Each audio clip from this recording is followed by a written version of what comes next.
সকলের মন আনন্দে ভরিয়ে তোলে কোকিলের মধুর স্বর। কিন্তু এই মধুর স্বর আমরা বর্ষাকালে শুনতে পাই না কেন? তার কারণ কিন্তু এটা নয় যে বর্ষাকালে কোকিল অসুস্থ থাকে, তা নয়। কোকিল সিদ্ধান্ত নেয় নীরব থাকার। কিন্তু এই সিদ্ধান্ত কেন নেয়?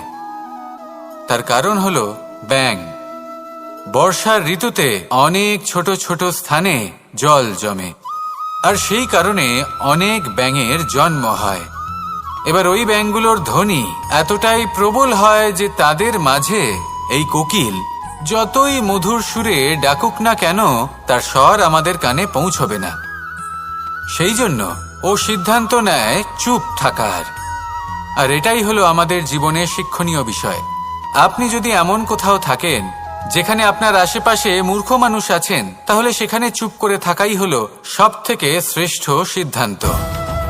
কারণ ওই মূর্খদের চিৎকারের সামনে কেউ আপনার জ্ঞানের কথা বুঝতেই পারবে না। সেই জন্য সেখানে চুপ করে থাকুন।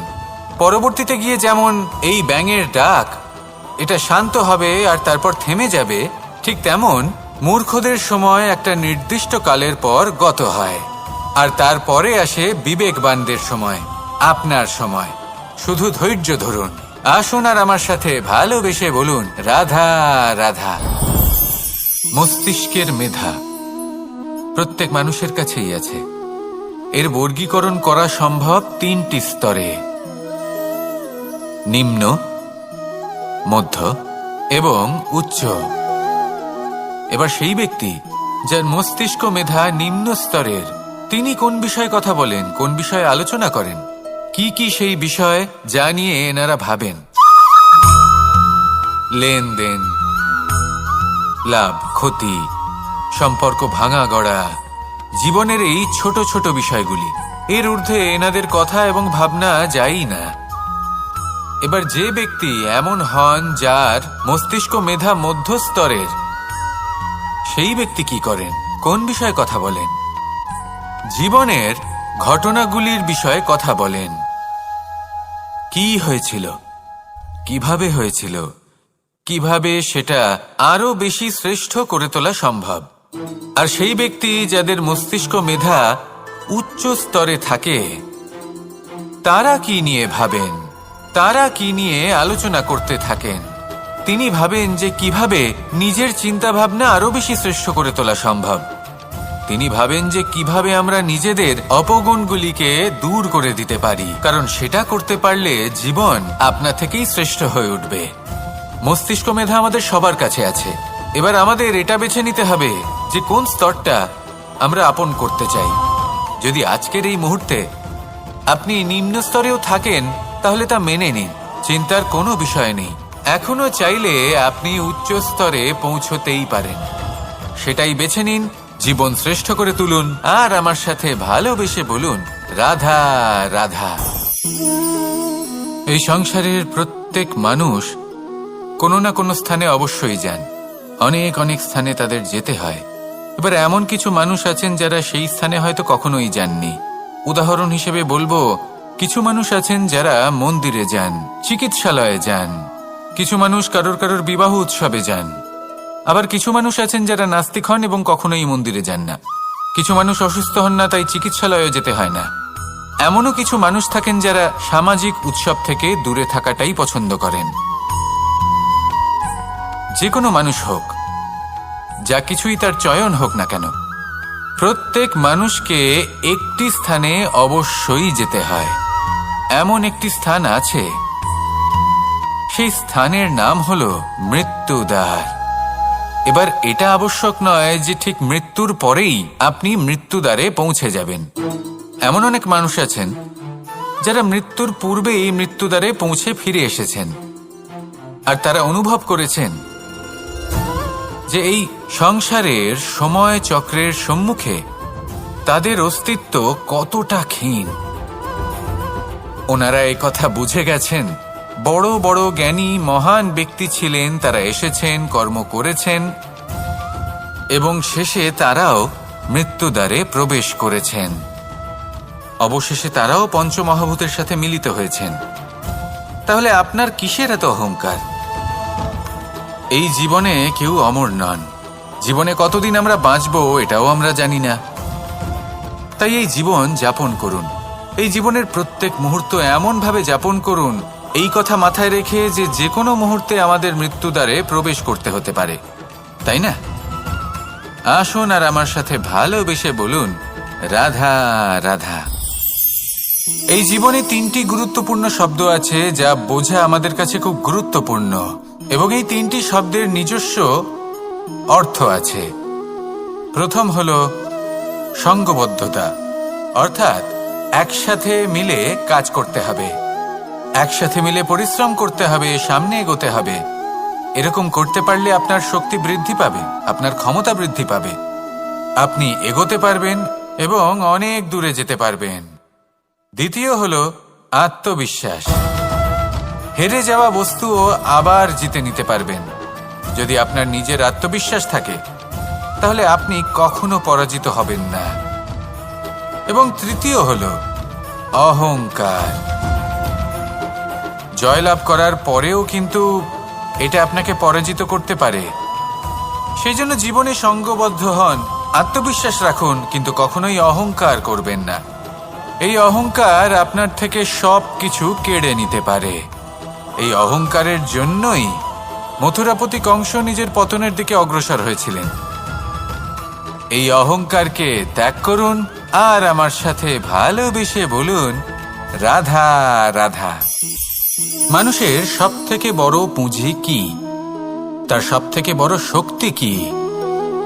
আমি যখন এই প্রশ্নটা করি তখন কিছু মানুষ বলেন মানুষের বল, তার ধন, তার জ্ঞান, তার বন্ধু, এরাই মানুষের শক্তি। তারপর আমি জিজ্ঞেস করি মানুষের সব থেকে বড় দুর্বলতা কি? তখন তারা আমাকে বলেন সেই বল, জ্ঞান, মিত্র, এই সব কিছু হারিয়ে ফেলার ভয়। এই সংসারে এমন একটা আবেগ রয়েছে যা আপনার সব থেকে বড় শক্তিও হয়ে উঠতে পারে, আবার সব থেকে বড় দুর্বলতাও হয়ে উঠতে পারে। আর এই আবেগের নাম হলো বিশ্বাস। এই বিশ্বাস এতটাই শক্তিশালী যে সংসারের সব থেকে শক্তিশালী শিকলও একে বেঁধে রাখতে পারে না, সব থেকে উঁচু দেয়ালও একে বাধা দিতে পারে না। এই শক্তিশালী বিশ্বাস আপনার কাছে কখন ঘাতক প্রমাণিত হতে পারে? যখন আপনি অন্যের উপর আস্থা রাখেন এবং এতটাই বিশ্বাস করেন যে আপনি নিজেকে হীনমন্য করে তোলেন। আপনার জীবন শুধুই অন্যের উপর ভরসা করে নির্ভরশীল হয়ে পড়ে। বিশ্বাস অবশ্যই করুন, কিন্তু সর্বপ্রথম নিজের উপর আস্থা রাখুন। তবেই এই বিশ্বাস আপনার শক্তির বৃদ্ধি ঘটাবে। তখন এই বিশ্বাস আপনাকে বল, সম্পত্তি, জ্ঞান, বন্ধু সব কিছুই অর্জন করতে সাহায্য করবে। দেখুন, যখন কোনো ব্যক্তি পড়ে যান তখন আপনি সেই ব্যক্তিকে তখনই তুলতে পারবেন যখন সেই ব্যক্তি নিজে উঠে দাঁড়াতে সক্ষম। তাই কেউ আপনাকে যতই সাহায্য করুক না কেন, আপনি সেই কাজে তখনই সফল হতে পারবেন যখন আপনি নিজে চেষ্টা করবেন। তাহলে এটাই করুন আর আমার সাথে ভালোবেসে বলুন, রাধা রাধা। এই সংসারে সব থেকে বেশি কঠিন কাজ কোনটা? কেউ বলবেন যুদ্ধ করা, কেউ বলবেন ধন অর্জন করা, আবার কেউ বলবেন জ্ঞান অর্জন করা সব থেকে বেশি কঠিন। এবার প্রত্যেক ব্যক্তির নিজস্ব অভিজ্ঞতা আছে আর সেই অনুসারে তার নিজস্ব একটা উত্তর আছে। সাধারণভাবে দেখতে গেলে এই সংসারে সব থেকে কঠিন হলো তপস্যা করা, অর্থাৎ সব কিছু ত্যাগ করে তপস্যায় নিজেকে বিলীন করে দেওয়া। এবার এর থেকে বেশি কঠিন এই সংসারে আর কি বা হতে পারে? এই সংসারে, এই সমাজে, নিজের পরিবারের মধ্যে থেকেও ধৈর্য ধরে সামনে অগ্রসর হওয়া, এটা হলো সব থেকে কঠিন কাজ। কারণ যখন আপনি তপস্যা করেন তখন সেখানে আপনার ধৈর্য ভাঙার মতো কেউ থাকেন না, না কোনো বন্ধু, না কোনো আত্মীয়, না কোনো শত্রু, কেউ না। কিন্তু যখন আপনি এই সমাজে, এই পরিবারে থাকেন, কোনো না কোনো ব্যক্তি এসে আপনার ধৈর্যের বাঁধ ভেঙে দেওয়ার ক্ষমতা রাখেন। তারা আপনার ধৈর্যের বাঁধ ভেঙে দেয়, আর কখনো কখনো তারা অনিচ্ছাকৃতভাবেই সেটা করে থাকেন। কারণ তাদের মানসিকতা আপনার থেকে আলাদা, তাদের কর্ম আপনার থেকে আলাদা, তাদের দৃষ্টিভঙ্গি আপনার থেকে আলাদা, জীবন যাপন আপনার থেকে আলাদা। সেক্ষেত্রে আপনি ধৈর্যচ্যুত হন, প্রসন্নতা আপনার থেকে ছিনিয়ে নেওয়া হয়। সেই জন্য এই সংসারে, এই পরিবারের থেকেও ধৈর্য ধরে সামনে অগ্রসর হওয়া কোনো পর্বতের শিখরে গিয়ে তপস্যা করার থেকেও অনেক বেশি কঠিন। আর যে ব্যক্তি এই সমাজেই, এই পরিবারে, সেই সকল মানুষের মধ্যে থেকে গিয়েও ধৈর্য ধরে অগ্রসর হতে থাকেন, যারা এই কাজটা শিখে নিতে পারেন, তারাই কিন্তু জীবনে আনন্দ লাভ করতে পারেন। এই ধৈর্যই শেষে আপনার জীবনে প্রসন্নতা বহন করে আনবে। তাই ধৈর্য ধরে জীবনের পথে অগ্রসর হন আর আমার সাথে ভালোবেসে বলুন, রাধা রাধা। আমরা সবাই জীবনে অগ্রসর হতে চাই, তার জন্য চেষ্টা করি, পরিশ্রম করি, কিন্তু কখনো কখনো আমাদের আশেপাশের কিছু মানুষ, যেমন আমাদের আত্মীয়, আমাদের বন্ধু, আমাদের শত্রু, এদেরকে এগিয়ে যেতে দেখে আমরা কখনো কখনো নিজেরা থেমে যাই। এর অর্থ কি তার মানে এটা যে আমাদের কোনো খামতি ছিল বা আমরা কোনো ভুল করে ফেলেছি? না, বেশিরভাগ সময় আমাদের কোনো ভুল থাকে না, আমাদের কোনো খামতিও থাকে না। শুধু একটা ছোট্ট বিষয় আছে যেটা আমরা বুঝতে পারি না। আমরা চেষ্টা করি অন্যদের জীবনযাত্রা দেখতে। আমরা দেখতে চেষ্টা করি যে তাদের জীবনে তারা কিভাবে এগিয়ে চলেছেন, অগ্রসর হওয়ার জন্য ওনারা কি কি করছেন, আর যা করছেন তাতে ওনারা কিভাবে উপকৃত হচ্ছেন। আমরা চেষ্টা করি তাদের জীবনযাত্রার দিকে তাকানোর, ওনাদের গতিবিধির দিকে নজর দেওয়ার এবং সেটা বুঝতে চেষ্টা করার। সেই জন্যই আমরা পিছিয়ে পড়ি। জীবনে যদি আপনি এগোতে চান, তাহলে আপনাকে নিজের নজর সামনের দিকে রাখতে হবে, পদক্ষেপও সেই অনুযায়ী নিয়ে সামনে এগোতে হবে। নিজের গতিবিধি লক্ষ্য করুন, নিজের পরিকল্পনা বিচার করুন, নিজের চেষ্টা, নিজের অভিজ্ঞতার দিকে নজর দিন, আর সেই মতো অগ্রসর হন। এমন কোনো সাফল্য নেই যে আপনি লাভ করতে পারবেন না। আসুন আমার সাথে ভালোবেসে বলুন, রাধা রাধা। এই সংসারে এমন অনেক মানুষ আছেন যারা এটা চান যে সবকিছু তাদের ইচ্ছা অনুসারে চলবে এবং সেই চেষ্টাই করতে থাকেন। কিন্তু সত্যি হলো এটাই যে এই সংসারের নির্মাণ কোনো মানুষ করেনি, এবং সেই জন্য এই সংসার কোনো মানুষের ইচ্ছা অনুসারে চলবে না, বরং মানুষকে সংসারের ইচ্ছা অনুসারে চলতে হবে। যদি আপনার জীবনে এমন কোনো পরিস্থিতি আসে যাতে আপনি হয়তো দুঃখ পেলেন, কষ্ট পেলেন এবং সেটা বদলাতে চান, তাহলে তা বদলানোর চেষ্টা করুন। যদি অসফল হন তাহলে আবার চেষ্টা করুন, নিরন্তর চেষ্টা করুন। কিন্তু যদি না করতে পারেন তাহলে মেনে নিন যে এই পরিস্থিতি বদলানো সম্ভব নয়। সেই পরিস্থিতিকে বদলানোর চেষ্টাকে ত্যাগ করে দিন। যদি চান তাহলে সেই পরিস্থিতি থেকে দূরে চলে যেতে পারেন, কিন্তু নিজেকে প্রসন্ন রাখুন। আপনার এই শরীর, এই মন, এই জীবন আপনি লাভ করেছেন, তাই আপনার কর্তব্য হলো নিজের যত্ন নেওয়া, নিজেকে প্রসন্ন রাখা। আপনি যদি নিজেকে প্রসন্ন রাখেন তাহলেই এই সংসারকে আপনি প্রসন্ন রাখতে চেষ্টা করতে পারবেন। তাহলে প্রসন্ন থাকুন আর মনে এই প্রসন্নতা নিয়ে বলুন, রাধা রাধা। এই হাঁড়িটাকে দেখুন, এই হাঁড়িটা মাটি দ্বারা নির্মিত, আর এই বস্তুটি আমার খুবই প্রিয়। ছোটবেলায় মা এই হাঁড়িতেই মাখন বানিয়ে রাখতেন, কিন্তু যেই আমি সুযোগ পেতাম আমি সেই হাঁড়ি ভেঙে সমস্ত মাখন খেয়ে ফেলতাম। কিন্তু আমার মনে হয় একটা বিশেষ ব্যাপার আছে, যখনই এটার মধ্যে মাখন রাখা হতো তখন মাখন ঠান্ডা হয়ে যেত। আর আমি ভাবতাম এটা কিভাবে সম্ভব হতে পারে, যেখানে এটা নিজেই নির্মিত হয়েছে আগুনে তপ্ত হয়ে। এটা নির্মিত হয়েছে এইভাবেই, কিন্তু এর ভেতরে সবই শীতল থাকে। এটা কিভাবে সম্ভব? এটা এই কারণে সম্ভব কারণ এই হাঁড়ি এমন কিছু জানে যেটা জানা আমাদের জন্য খুব প্রয়োজনীয়। যার জন্ম হয়েছে মাটি থেকে, যার ভবিষ্যৎ হলো মাটি, আর ভেঙে যাওয়ার পরে যা কি সেই মাটিতেই মিশে যেতে হবে, তার নিজের অন্তরে অহংবোধের উত্তাপ ধরে রেখে কি লাভ? এটাই হলো জীবনের একটি সার কথা, যেটা আমাদের সকলকে বুঝতেই হবে, শিখতে হবে, যাপন করতে হবে। আর যখন আপনি উপলব্ধি করবেন যে আপনি নশ্বর। যখন উপলব্ধি করবেন যে আপনার জন্মের আগেও আপনার কোনো অস্তিত্ব ছিল না, আর মৃত্যুর পরেও আপনার কোনো অস্তিত্বই থাকবে না, জীবনে কোনো কিছুই আপনার ছিল না, আজও নেই আর না ভবিষ্যতে কখনো হবে, তখন আপনা থেকেই জন্ম এবং মৃত্যুর মাঝে এই যে সময় থাকে যাকে আমরা জীবন বলি, সেটা আপনি শান্তভাবে যাপন করতে শুরু করবেন। সেই জন্য জীবনে কখনোই অহংকার করবেন না, শুধু শুরু এবং শেষের কথা মনে রাখবেন। তাহলে আজকের এই বর্তমান শান্তিপূর্বক প্রসন্ন চিত্তে যাপন করতে পারবেন, এবং এই মন প্রসন্ন হয়ে বলবে রাধা রাধা। প্রত্যেক মানুষ ভালো কাজও করেন, আবার খারাপ কাজও করেন। যখন ভালো কাজ করেন তখন তিনি প্রশংসার পাত্র হন, যখন খারাপ কাজ করেন তখন তাকে নিন্দা করা হয়, কখনো অপমানও করা হয়। যখন কেউ ভালো কাজ করে তার প্রশংসা করুন, অনেক অনেক প্রশংসা করুন, অত্যাধিক প্রশংসা করুন।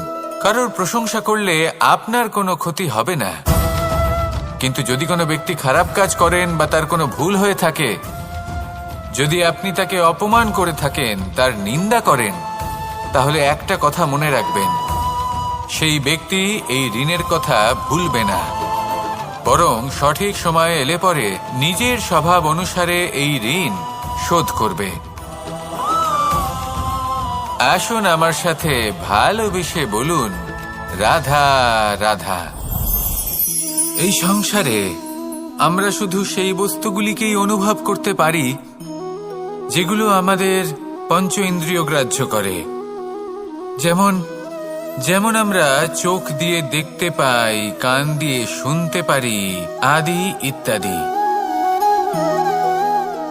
কিন্তু এমন অনেক বস্তু আছে, ভাব বা তত্ত্ব আছে, যা আমাদের ইন্দ্রিয় পূর্ণরূপে অনুভব করতে পারে না, কিন্তু তা আছে এবং তা অত্যন্ত শক্তিশালী।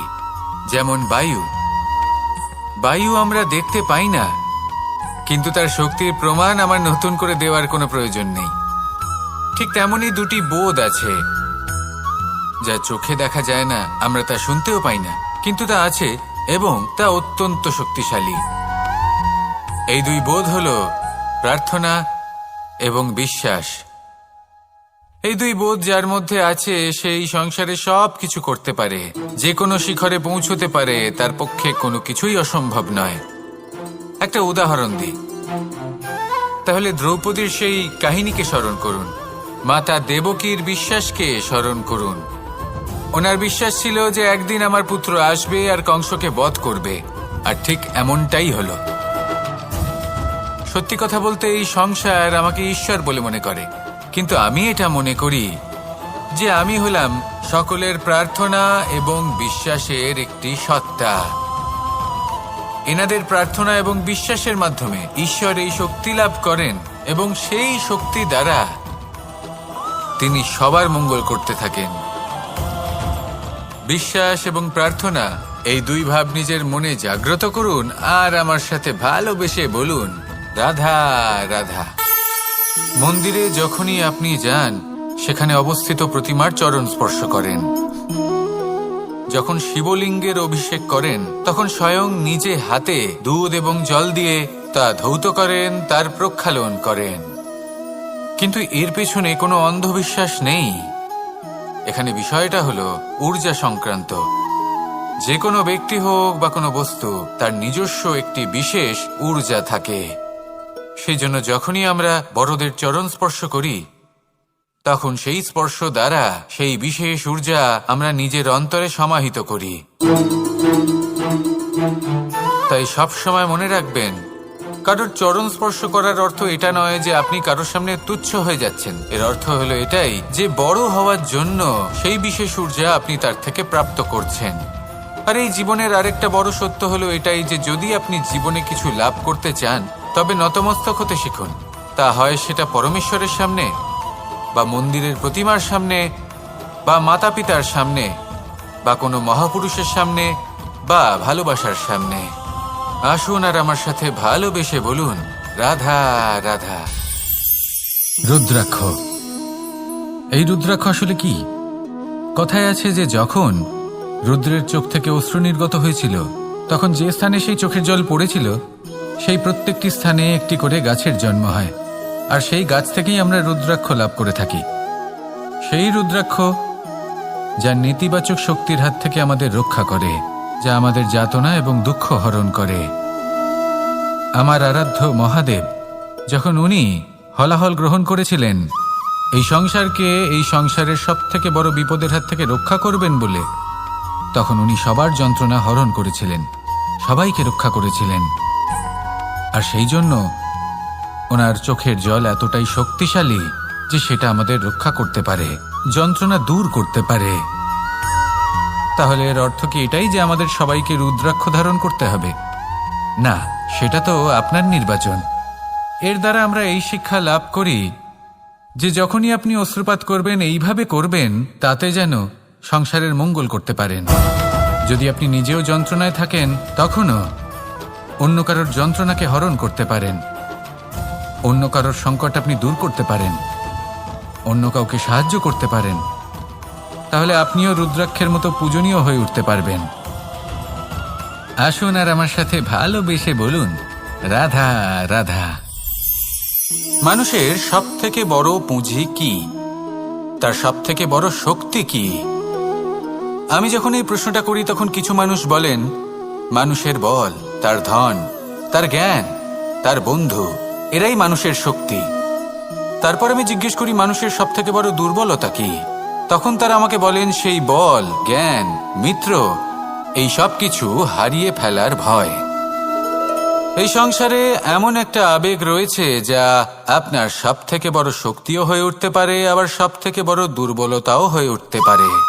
আর এই আবেগের নাম হলো বিশ্বাস। এই বিশ্বাস এতটাই শক্তিশালী যে সংসারের সব থেকে শক্তিশালী শিকলও একে বেঁধে রাখতে পারে না, সব থেকে উঁচু দেয়ালও একে বাধা দিতে পারে না। এই শক্তিশালী বিশ্বাস আপনার কাছে কখন ঘাতক প্রমাণিত হতে পারে? যখন আপনি অন্যের উপর আস্থা রাখেন এবং এতটাই বিশ্বাস করেন যে আপনি নিজেকে হীনমন্য করে তোলেন। আপনার জীবন শুধুই অন্যের উপর ভরসা করে নির্ভরশীল হয়ে পড়ে। বিশ্বাস অবশ্যই করুন, কিন্তু সর্বপ্রথম নিজের উপর আস্থা রাখুন। তবেই এই বিশ্বাস আপনার শক্তির বৃদ্ধি ঘটাবে। তখন এই বিশ্বাস আপনাকে বল, সম্পত্তি, জ্ঞান, বন্ধু সব কিছুই অর্জন করতে সাহায্য করবে। দেখুন, যখন কোনো ব্যক্তি পড়ে যান তখন আপনি সেই ব্যক্তিকে তখনই তুলতে পারবেন যখন সেই ব্যক্তি নিজে উঠে দাঁড়াতে সক্ষম। তাই কেউ আপনাকে যতই সাহায্য করুক না কেন, আপনি সেই কাজে তখনই সফল হতে পারবেন যখন আপনি নিজে চেষ্টা করবেন। তাহলে এটাই করুন আর আমার সাথে ভালোবেসে বলুন, রাধা রাধা।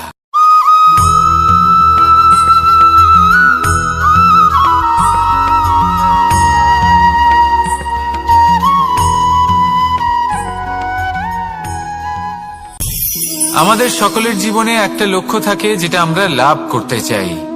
ঠিক যেন একটা প্রতিস্পর্ধা বিদ্যমান যে কে সব থেকে আগে নিজের লক্ষ্যে পৌঁছতে পারবে।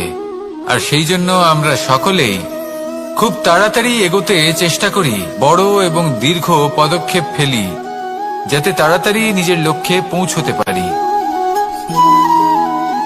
কিন্তু এক অত্যন্ত গুরুত্বপূর্ণ বিষয় আছে, সবসময় লক্ষ্য সামনে থাকবে না, কখনো কখনো তা খুঁজতে হয়। এই যাত্রা খুব কঠিন হতে পারে।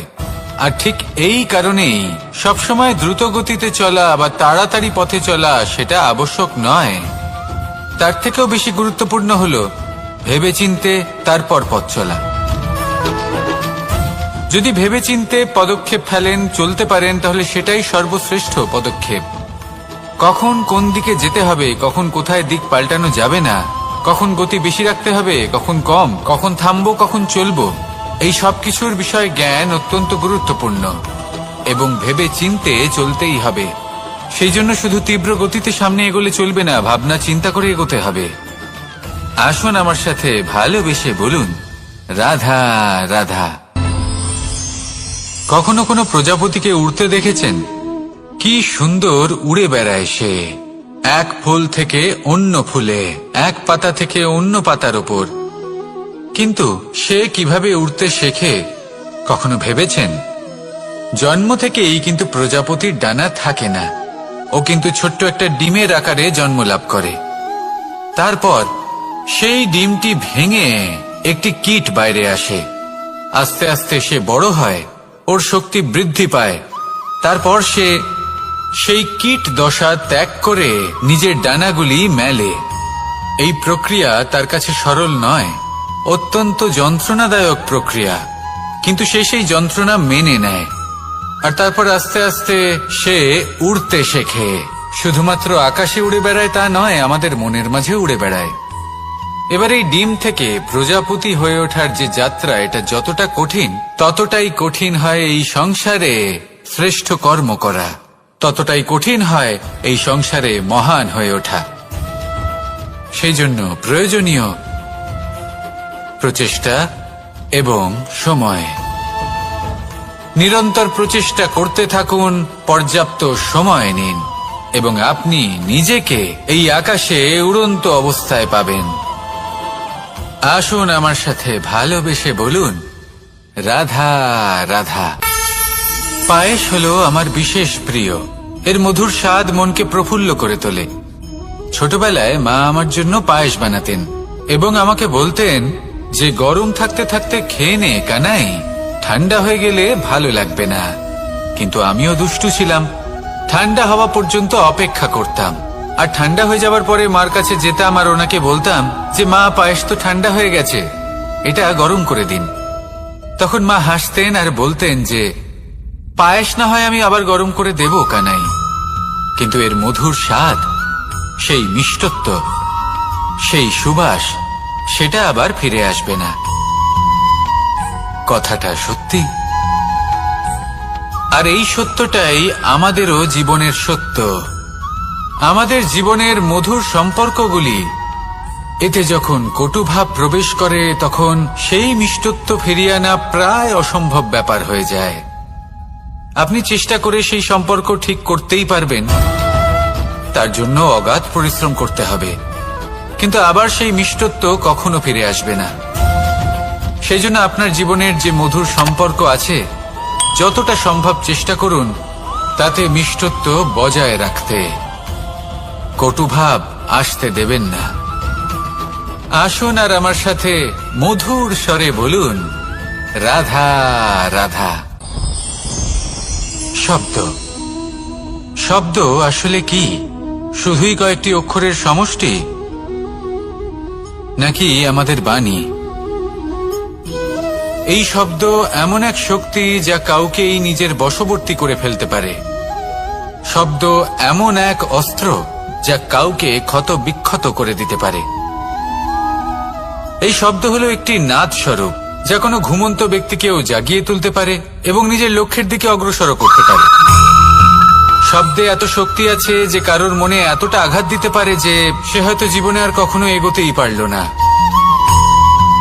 তাহলে এই শব্দের প্রয়োগ খুব ভেবেচিন্তে করবেন। এবং এই শব্দের মতোই হলো নীরবতা।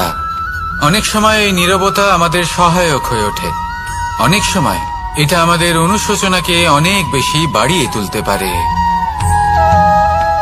ভীষ্ম পিতামহ, অঙ্গরাজ কর্ণ, যখন দ্রৌপদীর বস্ত্রহরণ হচ্ছিল তখন এনারা নীরব ছিলেন। দুর্যোধনের বিরোধিতা করেননি, ওকে বাধা দেননি। আর তারপর কি হলো সেটা আপনারা সকলে জানেন। দেখতে গেলে নীরবতা চুপ করে থাকা, কিন্তু যদি কোনো দুষ্টের সামনে চুপ করে থাকেন, যদি তার বিরোধিতা না করতে পারেন, তাহলে এই নীরবতাই অনেক বড় পাপের আকার ধারণ করে। মনে রাখবেন আর আমার সাথে ভালোবেসে বলবেন, রাধা রাধা। আভূষণ, কার না ভালো লাগে এই আভূষণ? আমরা পরিশ্রম করি, ধন অর্জন করি আর আভূষণ কিনে থাকি, কখনো নিজের জন্য, কখনো বা তাদের জন্য যাকে আমরা ভালোবাসি, বা তাদের জন্য যাকে আমরা সম্মান করি। হয়তো সেই জন্যই সীতা চূড়ামণি ধারণ করেছিলেন এবং আমি সামন্তকমণি। কিন্তু এটাই কি সেই প্রকৃত আভূষণ যা আপনার মূল্য বৃদ্ধি করে? না, শ্রীরামের আভূষণ হলো ওনার নম্র ভদ্র ব্যবহার। মাতা সীতার আভূষণ হলো ওনার সততা, ওনার নিষ্ঠা, ওনার ত্যাগ। অর্জুনের আভূষণ ছিল ওনার একাগ্রতা। রাধার আভূষণ ওনার প্রেম। এই আভূষণ কোথাও নেই, আপনার মনে আছে। যদি আপনার মনে মিষ্টতা থাকে, তা শান্ত হয়, তাতে সততা থাকে, নিষ্ঠা থাকে এবং প্রেম থাকে, তাহলে আপনার অন্য আর কোনো আভূষণের কোনো প্রয়োজন নেই।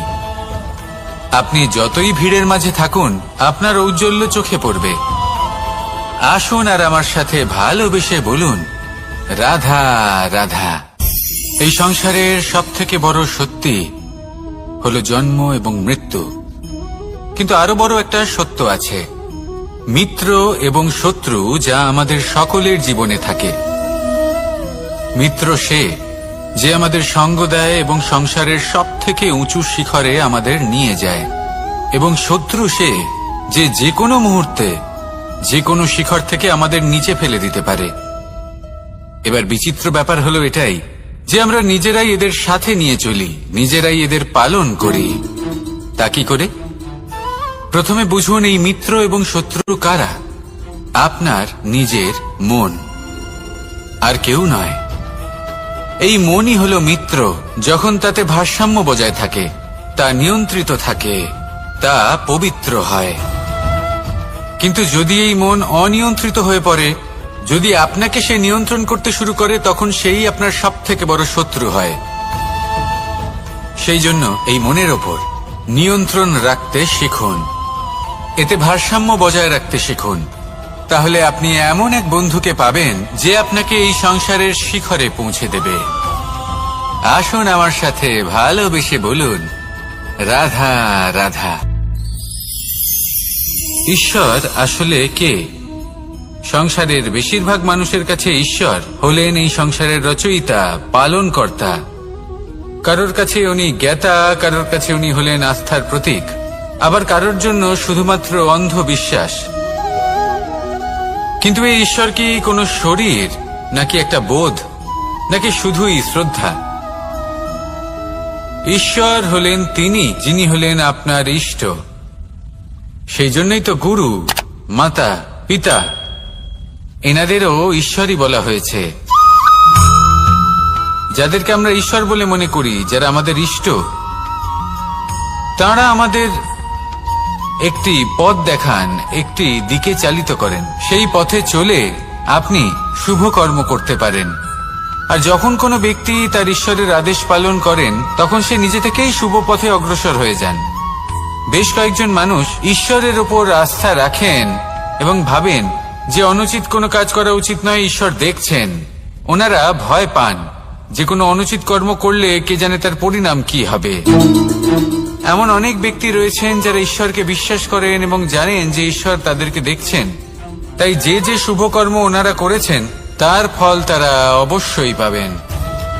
এবার আপনি ভয় পেয়ে ঈশ্বরকে বিশ্বাস করবেন, নাকি বিশ্বাসের দ্বারা ঈশ্বরকে বিশ্বাস করবেন, সেই সিদ্ধান্ত আপনারই। কিন্তু হ্যাঁ, যদি আপনার মনে ঈশ্বরের জন্য কোনো স্থান থাকে, যদি আপনার কোনো ইষ্ট থাকেন, যদি আপনি কাউকে ঈশ্বর মনে করেন, যার প্রত্যেক আদেশ আপনি পালন করে থাকেন, তাহলে বলি, ঈশ্বর কখনো আপনাকে অনুচিত পথে চালিত করবেন না। আসুন আমার সাথে ভালোবেসে বলুন, রাধা রাধা। এই সংসারে ভিন্ন ভিন্ন ধরনের গাছ আছে, অসংখ্য ধরনের প্রজাতি আছে। কিছু গাছ পাতা দিয়ে থাকে, কিছু ফুল, কিছু ফল। কেউ ছায়া প্রদান করে, কেউ শীতলতা প্রদান করে, কেউ নিজেকে খুব কষ্ট দিয়ে এই সংসারের বিকাশে সহায়ক হয়ে ওঠে। কিন্তু এই সবার মধ্যে একটা বিষয় কিন্তু সমান, এরা প্রত্যেকেই পাতা ছাড়া, ফুল ছাড়া, ফল ছাড়া জীবিত থাকতেই পারে, কিন্তু কোনো বৃক্ষই শিকড় ছাড়া বেঁচে থাকতেই পারে না। এটাই হলো রাধার। ঠিক সেইভাবেই আমাদের জীবনে শক্তি হোক, ধন হোক বা সাফল্য হোক, আমাদের বা আমাদের পরিবারের প্রসন্নতাই হোক, এই সব কিছুর আধার হলো, সবকিছুর মূল হলো পরিশ্রম। তাই জীবনে চিরকাল পরিশ্রম করতে থাকুন। যদি আপনি জীবনে মহান হবার পথে অগ্রসর হতে চান তাহলে পরিশ্রম করুন। এই পরিশ্রম দ্বারাই নিজের পরিবারকে প্রসন্ন করুন, নিজের বন্ধুদের প্রসন্ন করুন, এই সমাজকে গর্বিত করুন। আসুন আমার সাথে ভালোবেসে বলুন, রাধা রাধা। এই সংসারের সবথেকে বড় রোগ কোনটা? কেউ বলবে মানসিক রোগ, কেউ বলবে সেই রোগ যা সর্পদংশনের ফলে হয়ে থাকে। এই সংসারে ভিন্ন ভিন্ন ধরনের রোগ আছে এবং তার সাথে ভিন্ন ভিন্ন ধরনের যন্ত্রণাও রয়েছে।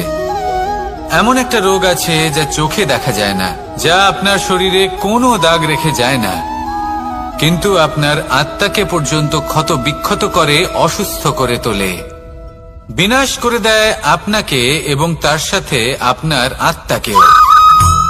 এই অসুখের নাম হল লালসা। লালসা, যে কর্ম সাধন করেছেন তার থেকে বেশি ফল লাভ করার আশা। লালসা, যা আজ আছে তার থেকে অনেক বেশি লাভ করার ইচ্ছে। এই ইচ্ছে এই সংসারে সবার থেকে এগিয়ে থাকার আপনাকে প্রেরণা যোগাবে, কিন্তু তার জন্য আপনাকে অপরাধযোগ্য কাজ করতে উৎসাহিত করবে। আপনার বন্ধু, আপনার আত্মীয়, আপনার পরিবার, এই সবার থেকে আপনি কখন দূরে চলে যাবেন আপনি বুঝতেই পারবেন না। উচিত অনুচিত কোনটা, ধর্ম অধর্ম কোনটা, সব ভুলে যাবেন আপনি। সেই জন্য মনে রাখবেন, নিজের জীবনে যদি আপনি লালসার থেকে নিজেকে দূরে রাখতে পারেন তাহলে এর অর্থ হলো যে আপনি এই সংসারের সব থেকে বড় অসুখের ওপর বিজয় লাভ করেছেন। আসুন আমার সাথে ভালোবেসে বলুন, রাধা রাধা। এই সাগর কত বিশাল আকার, কখনো শান্ত কখনো উত্তাল, কিন্তু এই সাগরকে এত মহান কে করে তুলল? জল। এবার এই জলের যাত্রা দেখুন, সেটা কতটা কঠিন। এই জল সাগরে থাকে। সূর্য ওকে এতটা উত্তপ্ত করে তোলে যে এই জল নিজের অস্তিত্ব হারিয়ে ফেলে এবং বাষ্পে পরিণত হয়ে হাওয়ায় মিলিয়ে যায়। তারপরে আকাশে যায় আর নিজের অস্তিত্ব আবার হারিয়ে ফেলে, মেঘে পরিণত হয়। তারপর এই মেঘ কোথাও গিয়ে কোনো পর্বতে ধাক্কা খায়, তারপর আবার এই জল নিজের অস্তিত্ব হারায়। তারপরে বর্ষার রূপ ধারণ করে তা বর্ষিত হয়, বা কোনো পর্বতের চূড়ায় তার শিখরে বরফের রূপ ধারণ করে।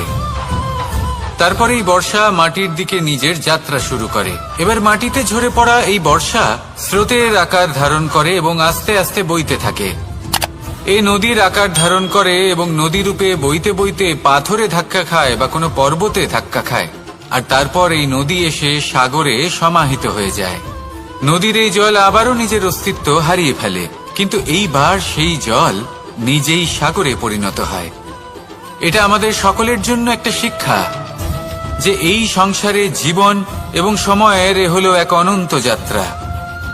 এই সংসারে যা কিছু আছে তার সূত্রপাত কোথাও একটা হবেই। সেই জন্য মৃত্যু এবং সমাপ্তির চিন্তা ত্যাগ করে দিন, আর যে সূত্রপাত আপনি লাভ করছেন তার আনন্দ উপভোগ করুন। ভেবে দেখুন আপনি কিভাবে শ্রেষ্ঠ কর্ম করতে পারেন যাতে এই সংসার এবং এই সমাজ, এই দুইয়ের মঙ্গল সম্ভব। আসুন আমার সাথে ভালোবেসে বলুন, রাধা রাধা। মাকড়সার জাল দেখতে পাচ্ছেন? মাকড়সারা ভীষণ পরিশ্রম করে এটা তৈরি করে। নিজের শরীরের রস দিয়ে এই জাল বোনে। আপনি কি এটার উদ্দেশ্য জানেন?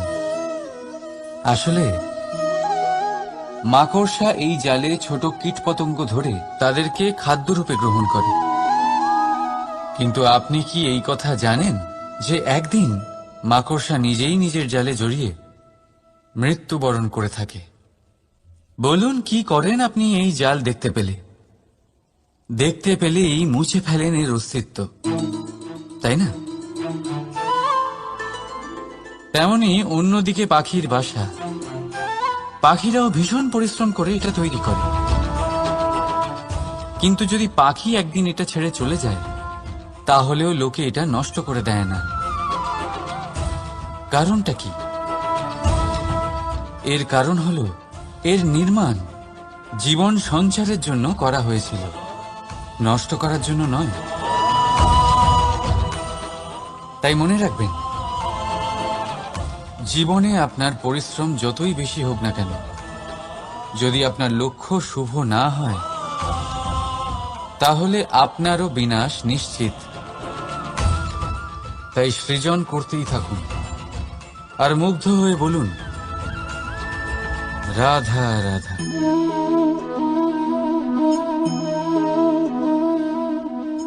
আপনার কি মনে হয় আমি কি করছি? আপনি বলবেন আমি প্রদীপ জ্বালাচ্ছি। সঠিক, কিন্তু প্রশ্ন হচ্ছে যে আমি কি আপনাকে বলেছি যে একে প্রদীপ বলা হয়? না। এই প্রদীপ কি নিজেই নিজের পরিচয় আপনাকে দিয়েছে? না। তাহলে আপনি কি করে জানলেন যে একে প্রদীপ বলা হয়? উত্তর হচ্ছে, করবে যে লোকে আপনাকে প্রদীপ ভেবে ভালোবাসবে, নাকি সাপ ভেবে ভীত হয়ে থাকবে। রাধা রাধা। সময় কত বিচিত্র হয়। সময় আমাদের পক্ষে থাকলে আমরা নিজেদের রাজা মনে করে নিই, আর সেই সময় যদি বিপক্ষে চলে যায় তাহলে নিঃস্ব হতে সময় লাগে না। তাই মানুষের একটা অভ্যেস আছে, খারাপ সময়ের জন্য কিছু সঞ্চয় করা। আত্মীয়, বন্ধু খারাপ সময় পাশ থেকে সরে যায়। যশ, মান প্রতিকূল সময় চিরস্থায়ী হয় না। তাই মানুষ মনে করে অর্থ সঞ্চয় করাই শ্রেয়। অর্থের কোনো হৃদয় নেই যা সময়ের সাথে পরিবর্তিত হবে। সংসার বলে সর্বদা অর্থ সঞ্চয় করতে থাকুন। খারাপ সময় অবশ্যই কাজে লাগবে, কিন্তু আমি বলবো শুভ কর্ম করতে থাকুন, আনন্দে থাকুন, নিজের ওপর আর ঈশ্বরের ওপরে বিশ্বাস রাখুন। খারাপ সময় কখনো আসবেই না। রাধা রাধা। প্রকৃতি মানুষকে এক বিশেষ শক্তি দিয়েছে, অন্য জীবের থেকে বেশি শক্তি দিয়েছে। স্মরণ শক্তি। এই শক্তি মানুষকে অন্য জীবের থেকে ভিন্ন করে, ইতিহাস রচনা করার প্রেরণা দেয়, জ্ঞানকে বংশানুক্রমে এগিয়েও নিয়ে যায়। আর যারা ভুলে যান, অধিকাংশ সময় তারা উপহাস আর দয়ার পাত্র হয়ে যান। কিন্তু এটাই কি প্রকৃত রূপে সত্য? না। এই স্মরণ শক্তি মানুষের বিকাশের সব থেকে বড় বাধা হয়ে দাঁড়ায়, তার মনকে দূষিত করে দেয়। খারাপ অভিজ্ঞতা, কারোর করা বিশ্বাসঘাতকতা, কারোর কটাক্ষ বেশিরভাগ মানুষই ভুলতে পারেন না। রাধা রাধা। মানুষ নিজের পরিবারের জন্য কত কিছুই না করে, দিন রাত পরিশ্রম করতে থাকে যাতে তার পরিবারের প্রয়োজন পূরণের জন্য অর্থ রোজগার করতে পারে। কিন্তু শুধু অর্থ রোজগার করাটাই কি যথেষ্ট? আপনি বলবেন হ্যাঁ, নিশ্চয়ই। অর্থ দিয়ে সব কিছু পাওয়া যায়, বিদ্যা পাওয়া যায়, বাড়ি পাওয়া যায়, ওষুধ পাওয়া যায়, আর কত কিছুই না পাওয়া যায়। এইসব একটা পর্যায় পর্যন্ত সঠিক, কিন্তু একটু মন দিয়ে ভেবে দেখুন, যখন কোনো শিশু অসুস্থ হয়ে পড়ে তখন সে ওই তিক্ত ওষুধ কেন খেয়ে নেয়? এই জন্য কারণ ওর পিতা সেই ওষুধ অর্থ দিয়ে কিনেছে? না, বরং এই জন্য কারণ তার পিতা যে তার সামনে দাঁড়িয়ে, তার ওপরে তার বিশ্বাস আছে। বিশ্বাস আছে যে উনি তার কিচ্ছু হতে দেবেন না। এই বিশ্বাস, এই সংস্কার, এই শিক্ষা কখনো অর্থ দিয়ে পাওয়া যায় না। এটা পাওয়া যায় সেই সময় থেকে যা মাতা পিতা তাদের সন্তানের সাথে কাটিয়েছেন। তাই জীবনে অর্থ অবশ্যই উপার্জন করুন, কিন্তু নিজের পরিবারকেও সময় দিন, আনন্দ পাবে। রাধা রাধা। বিরোধিতা এমন এক শব্দ যা শুনে আমরা সবাই ভয় পেতে থাকি। যদি কেউ আমাদের বিরোধিতা করে তা আমাদের সহ্য হয় না। আমরাও কারোর বিরোধিতা করে কোনো শত্রুতা করতে চাই না। এই ধরনের ভাবনা আমাদের মনে আসতেই থাকে। কিন্তু বিরোধিতা এই শব্দ আপনার শান্তির জন্য, আপনার সুখের জন্য কতটা গুরুত্বপূর্ণ তা আপনারা জানেন না। তাই যদি কাল এসে কেউ আপনার বিরোধিতা করে, তখন সবার আগে নিজেকে যাচাই করুন। আপনি কি ভুল করেছেন?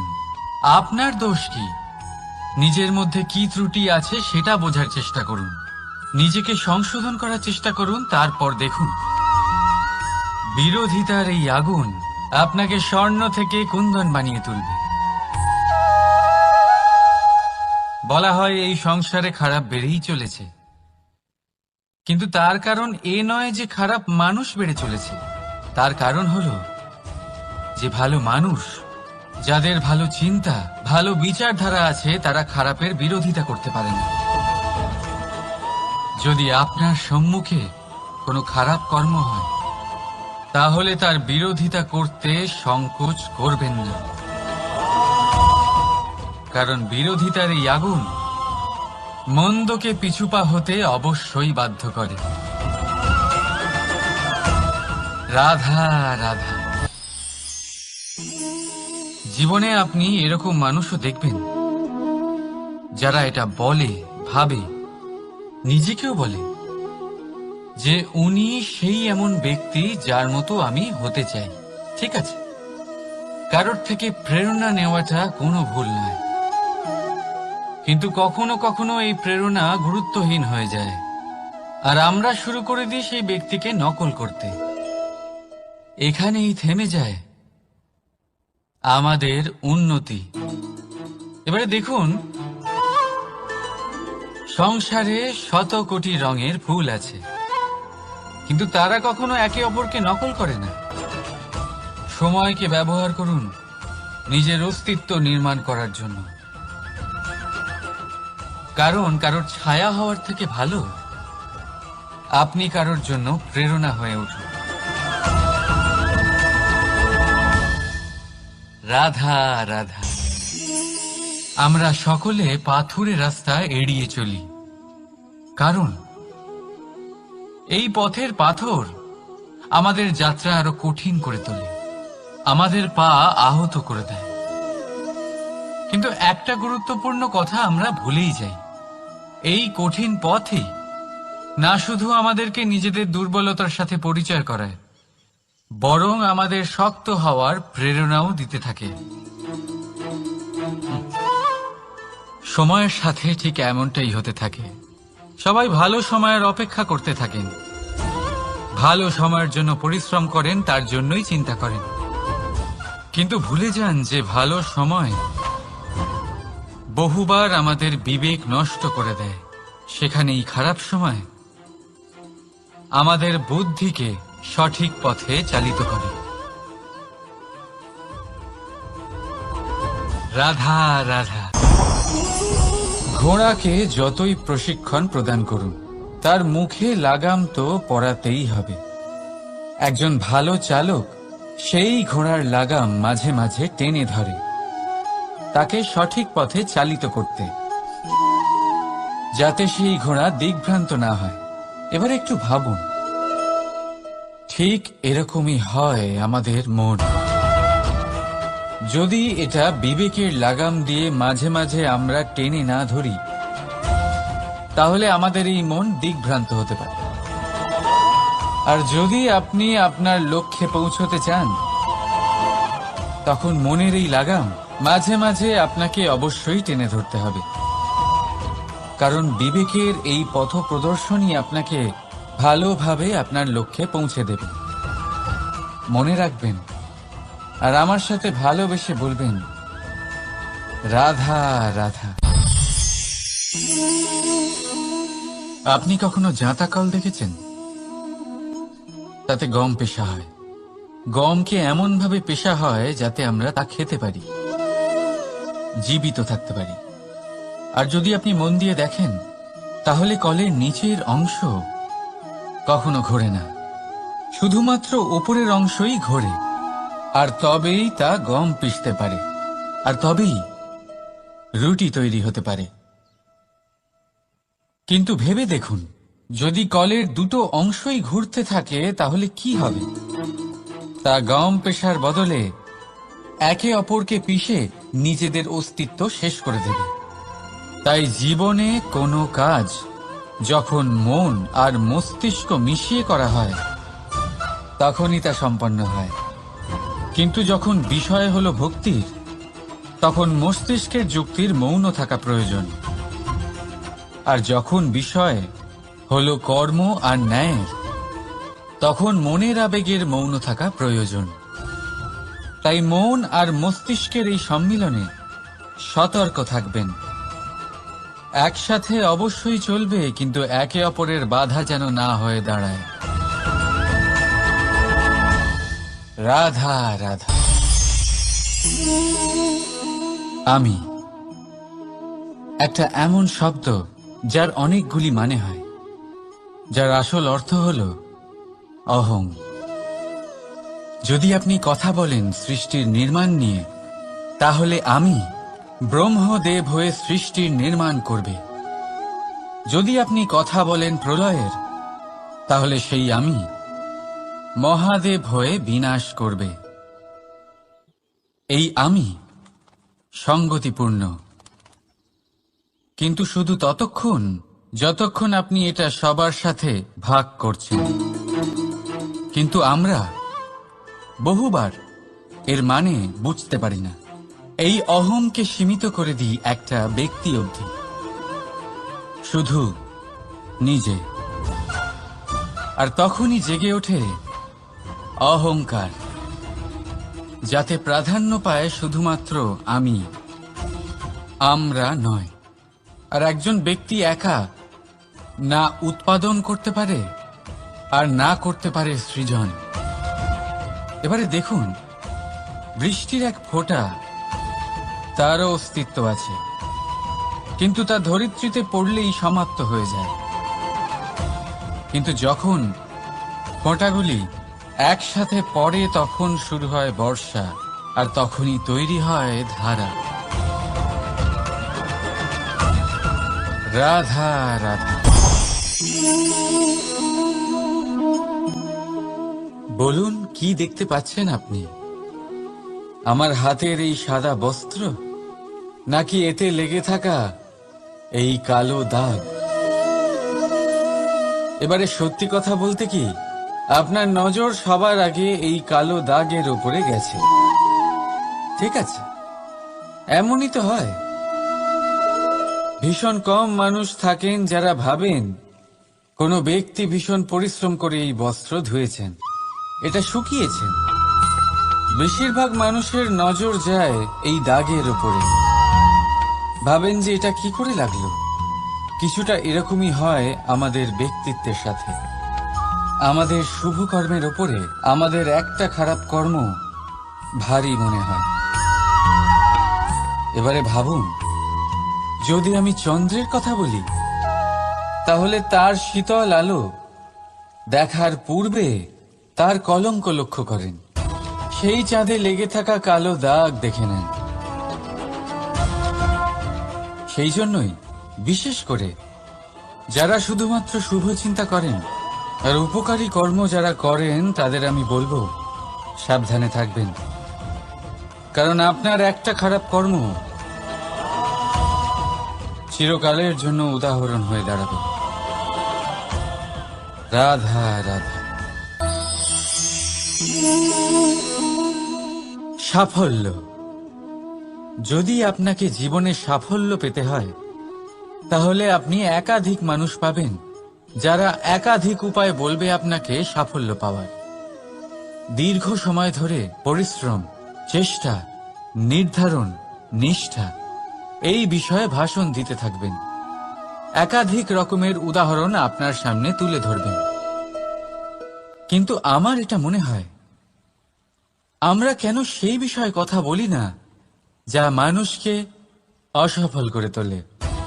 শুধু দুটো ব্যাপার অসফল হওয়া নিশ্চিত করে, তাহলে জীবনে কখনো অসফল হবেন না।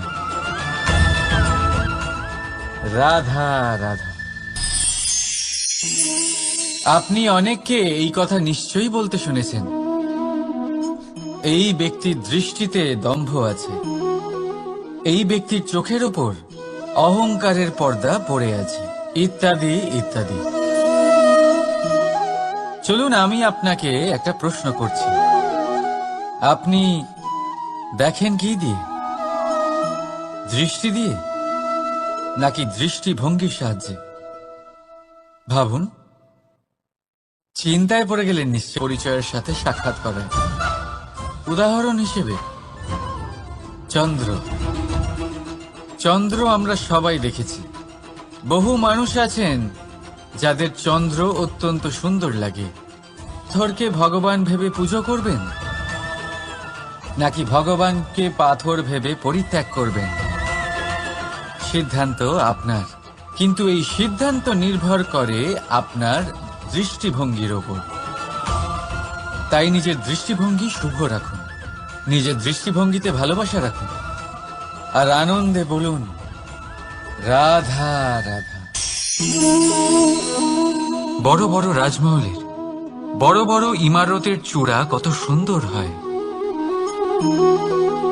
কিন্তু আপনি কি কখনো এই বিষয়ে ভেবেছেন যে এই সুন্দর চূড়ায় পৌঁছতে গেলে আপনাকে পৃথিবীতে পা ফেলতেই হবে? সেই সুন্দর চূড়ায় পৌঁছে দীপ্তি পাওয়ার জন্য আপনাকে একটা কঠিন পথ অবলম্বন করতেই হবে। যদি আপনি কোনো কঠিন পথে না গিয়ে এই পৃথিবীর সাহায্য ছাড়াই শুধু উচ্চতার দিকে অগ্রসর হতে থাকেন, তাহলে সর্বদা অসফল হবেন। সেই জন্য নিজের স্বপ্ন পূরণের এই যাত্রাতে নিজের পথ কখনোই হারাবেন না, নিজের পথ থেকে সরবেন না। যদি এমন করেন তাহলে তো আপনার স্বপ্ন পূরণ হবেই না, তার সাথে আপনি নিজের পথও হারাবেন। রাধা রাধা। কৌতুক অর্থাৎ হাসি, এটা জীবনে কতটা গুরুত্বপূর্ণ। আমরা সর্বদাই হাসতে চাই, আমরা সর্বদা অন্যের মুখে এই হাসি দেখতে চাই। কিন্তু এই কৌতুক অনেক প্রকারের হয়, আর এই কৌতুকের ভিত্তি কি সেটাও খুব গুরুত্বপূর্ণ। কৌতুক কেবল তখনই পাবেন যখন তা শুদ্ধ মন থেকে আসবে। কৌতুক তখনই পাবেন যখন তা সামনে আর অপমানিত ব্যক্তির মন তিক্ত হয়ে থাকে। তাই মনে রাখবেন যে এই কৌতুক যেন কৌতুকই থাকে, তা উপহাস বা কটাক্ষ না হয়ে যায়। রাধা রাধা। মানুষ, এই শব্দের সূচনা হয় মন থেকে, আর সেই জন্যই হয়তো আমাদের এই মন এতটা গুরুত্বপূর্ণ। এবারে দেখুন না, আমাদের মনই সবকিছু চালনা করে। মনই সেই যে কল্পনা করে, মনই সেই যা কল্পনাকে বাস্তবে পরিণত করার জন্য পরিশ্রম করতে আমাদের প্রেরণা যোগায়। মনই সেই যা লোভের জালে জড়িয়ে পড়ে। মনই সেই যা অভিমানের পর্দা দিয়ে ঢেকে যায়। আর এই মনই সেই যা আপনাকে বিনাশের দিকে টেনে নিয়ে যেতে পারে। কিন্তু যদি তা পরোপকার করার ইন্ধন পায়, তাহলে এমন কোনো মহান কাজ নেই যা আপনি করতে পারবেন না। কিন্তু এই মন কি? এটা বোঝানো যায় দুটো শব্দের মাধ্যমে, দুটো সহজ শব্দ। প্রথম, একজন কুশল সেবক। দ্বিতীয়, একজন সংকট প্রবণ মালিক। যদি আপনার এই মন আপনার নিয়ন্ত্রণে থাকে, তাহলে সে হলো আপনার সেবক। তাই আপনার অস্তিত্ব আছে। কিন্তু যদি আপনার মন আপনার কর্মের ওপরে নিয়ন্ত্রণ করে, তাহলে এই মন আপনার মালিক, আর তখন আপনার বিনাশ নিশ্চিত। তাই নিজের এই মনকে নিয়ন্ত্রণে রাখুন, কিন্তু ভালোবেসে। আসুন আমার সাথে আনন্দে বলুন, রাধা রাধা। এই সূঁচ দেখতে পাচ্ছেন আপনি? এটা শুদ্ধ লোহা দিয়ে তৈরি। বস্ত্র সেলাই করার কাজে লাগে, অস্ত্রোপচারে কাজে লাগে। কিন্তু আপনি কি কখনো ভেবে দেখেছেন এই সূঁচ কিভাবে তৈরি হয়? লোহার এক বড় অংশকে পিটিয়ে পিটিয়ে টেনে টেনে তাকে পাতলা বানানো হয়। এরপরেই আমরা পেয়ে থাকি সূঁচ। ভাবুন, যদি লোহার টুকরোতে অনর্গল প্রহার করার ফলে একটা লোহার টুকরো সূঁচে পরিণত হয়, তাহলে আমাদের জীবনে অনর্গল চেষ্টা করার ফলে জীবনের সমস্ত অংশকে আমরা কত প্রভাবশালী কাজে পরিণত করতে পারি। শুধু প্রয়োজন দৃঢ় নিশ্চয়তা। তাহলে আসুন আমার সাথে ভালোবেসে বলুন, রাধা রাধা। বিশ্বাস, জীবনে বিশ্বাস কতটা গুরুত্বপূর্ণ। একজন স্ত্রী তার স্বামীর হাত ধরে যে কোনো জায়গায় যেতে পারেন। এর কারণ হলো বিশ্বাস। তার নিজের স্বামীর ওপরে বিশ্বাস আছে। যখন একজন মা তার ছোট বাচ্চাকে কোলে তুলে হাওয়ায় ওঠায়, তখন সেই বাচ্চা ভয়ভীত হয়ে যায় না। তার কারণ হলো বিশ্বাস। তার বিশ্বাস আছে যে তার মা তার কিচ্ছু হতে দেবে না। এক বৈদ্যের দেওয়া ঔষধ সন্তান কিছু না বুঝে শুনেই খেয়ে ফেলে। সেই বৈদ্যের জ্ঞানের বিষয়ে তার কোনো ধারণাই থাকে না। শুধু নিজের পিতার উপরে বিশ্বাস আছে যে তার পিতা তাকে খারাপ কিছুই দেবে না।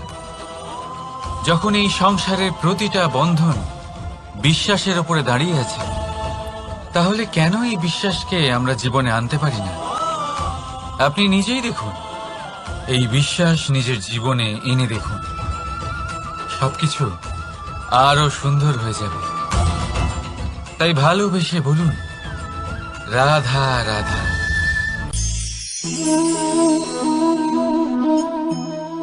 অহংকার, এই শব্দটা সবাই শুনেছেন।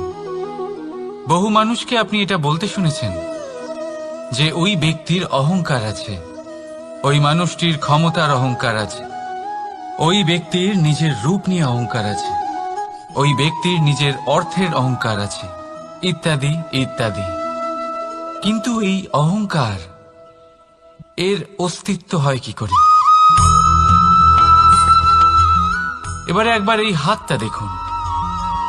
যদি এই হাতের 5 আঙ্গুল উঠে দাঁড়ায়, আশীর্বাদ। আর যদি এই হাতের 5টা আঙ্গুল একসাথে মুঠো হয়ে যায়, শক্তি, সংকটের বিরুদ্ধে ঢাল। কিন্তু এই একটা আঙ্গুল সংকটের কারণ হয়ে দাঁড়াতে পারে। এই একটা আঙ্গুল শত্রুকে আহ্বান জানায়। এবার অহংকার বলে এই শব্দটাই দেখে নিন। আমাদের থেকে আলাদা হয়ে গেলে হয় অহং। অহং অর্থাৎ ব্যক্তির মনে হয় যে সে আপনদের থেকে, নিজের বন্ধুদের এবং সঙ্গীদের থেকে, নিজের পরিবারের থেকে অনেক উপরে, অনেক শ্রেষ্ঠতর সে। কিন্তু মনে রাখবেন, এই অহংকার কোনো ব্যক্তির অস্তিত্বের বিনাশের প্রথম ধাপ। তাই ঝেড়ে ফেলে দিন এই অহংকারকে, আর বিশ্বাস করুন আমাদের ওপর, কারণ তখনই আপনি শান্তি পাবেন। আর সেই শান্তির সাথে বলে উঠবেন, রাধা রাধা।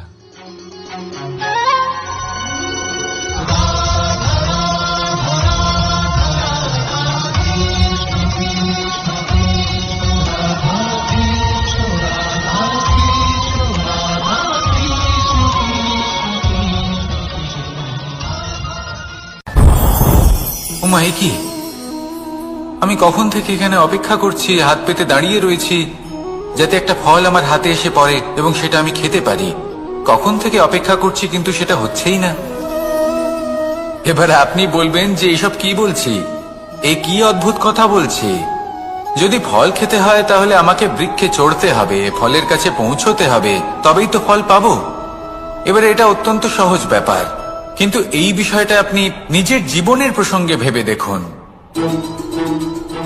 লক্ষ্য কোথায় আছে আপনি জানেন, সেই লক্ষ্যে পৌঁছানোর পথ কি সেটাও আপনি জানেন, সেই পথে চলার ক্ষমতাও আপনার রয়েছে, কিন্তু তাও আপনি নিজের লক্ষ্য লাভ করতে পারছেন না। কেন? কারণ আপনি অপেক্ষা করছেন যে লক্ষ্য আপনার সামনে চলে আসবে, কিন্তু তা হয় না। লক্ষ্য সে যাই হোক না কেন, ধন হোক, প্রেম হোক, কোনো সম্মান হোক বা মোক্ষ হোক, যদি আপনি তার দিকে অগ্রসর না হন তাহলে ফল প্রাপ্তি অসম্ভব ব্যাপার, তা কোনোদিনই হবে না। সেই জন্য আপনার চোখের সামনে আপনি যদি নিজের লক্ষ্যকে দেখতে পান তাহলে উঠুন এবং সেই দিকে অগ্রসর হতে শুরু করুন। নিজের অন্তরের সকল অশুভ গুণ দূর করুন, অলসতা ত্যাগ করুন, অজ্ঞানতা ত্যাগ করে দিন এবং চলতে থাকুন। অবশ্যই মনোবাঞ্ছিত ফল লাভ করতে পারবেন। মনে রাখবেন, চলতে থাকলে তবেই লক্ষ্য প্রাপ্তি হবে। অপেক্ষার দ্বারা শুধুমাত্র মৃত্যু লাভ হবে। আসুন আমার সাথে ভালোবেসে বলুন, রাধা রাধা।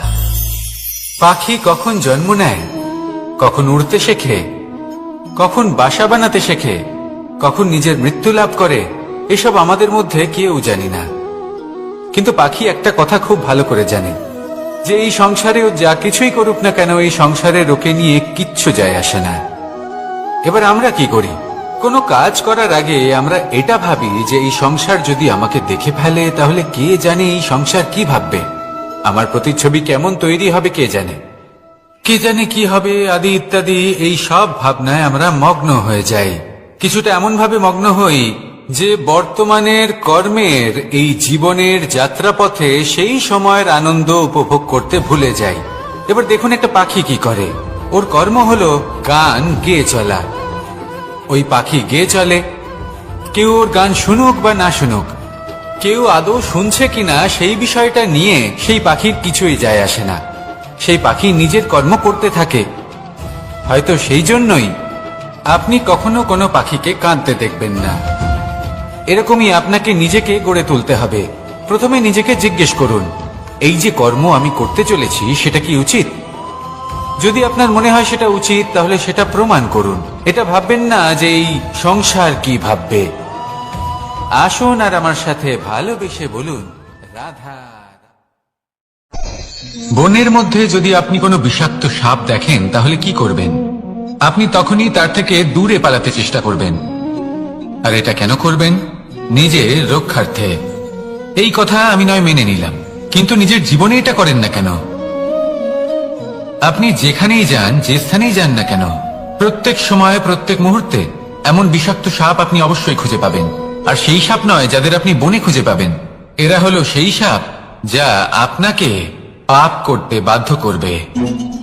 আপনার অন্তরের বাসনা, ক্রোধ, অহংকার, লোভ, ঈর্ষা এদের বৃদ্ধি ঘটাবে। দেখুন, বনের এই সাপ আপনাকে একবার ছেড়ে দিতেও পারে, ছোবল নাও মারতে পারে, কিন্তু এই যে পাপরূপী সাপ আছে তা অবশ্যই ছোবল মারবে।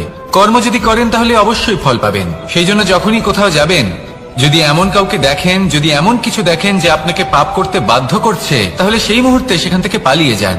যেমন বনের সাপ দেখে আপনি পালাতে থাকেন। সৎকর্মের রক্ষা অত্যন্ত আবশ্যক। আসুন আর আমার সাথে ভালোবেসে বলুন, রাধা রাধা।